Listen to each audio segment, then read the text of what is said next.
Sveiki visiem!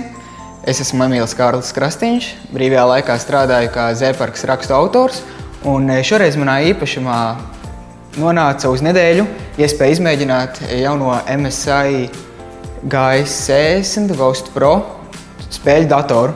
Tas, ar ko šis dators ir īpašs, ir tas, ka viņš ir, kā jau MSI, viņi ir domāti tieši uz spēlēm, lai sasniegtu to maksimālo kvalitāti, kādu var dabūt, lai nelabotu nekas, lai varētu mierīgi izbaudīt visu to pašu spēli un neuztraukties par kaut kādām citām lietām. Pārsvarā ir grūti atrast datoru, kurš tiešām ir spējīgs pavilkt visas video spēles, tīpaši tās, kuras ir jaunākas un prasa vairāku, intensīvāku grafiku un tam līdzīgi.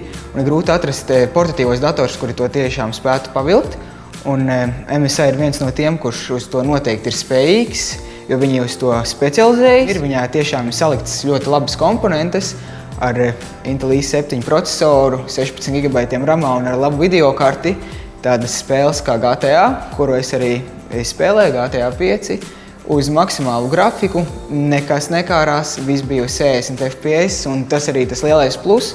Ja šādu te apjomīgu spēli viņš spēja pavilkt, tad arī citas, kuras būs līdzīgā apjomā, arī spēs. Pogas taustiņi arī bija samērā labi, atsaucīgi, tātad bija arī ļoti ērti spēlēt. Nebija tā, ka tu spiestu kaut kur un tāpat laikā uzspiest uz cita nepareizi. Bija ļoti ērti tādā ziņā. Un iespēja balansēt to interneta apjomu, kā tā spēle tiek spēlēta, tad spēlējot spēli var sasniegt vislabāko to ping rādītāju, lai nebūtu kaut kāda lagi spēlēt tiešais spēles. Tad viņš var noteikt, kurai spēle un kurai cita programma, un tad to lieko interneta trafiku vairāk balansēt tikai uz to pašu spēli un nedot citām lietām, kas fonā stāv. Vēl, kas man viņam ļoti patīk, bija tā skaņa, jo šis dators tieši piedāvā speciālu iespēju mainīt tās frekvences skaņai un to pašu kvalitāti, kāda nāk ārā. Tad ir iespēja klausīties normāli, kā mēs esam pieraduši, un ir tā, ka tie basi tiek pastiprināti un ir tāda sajūta, ka vismaz tu esi tādā iekšā tā nopietnāk tajā visā.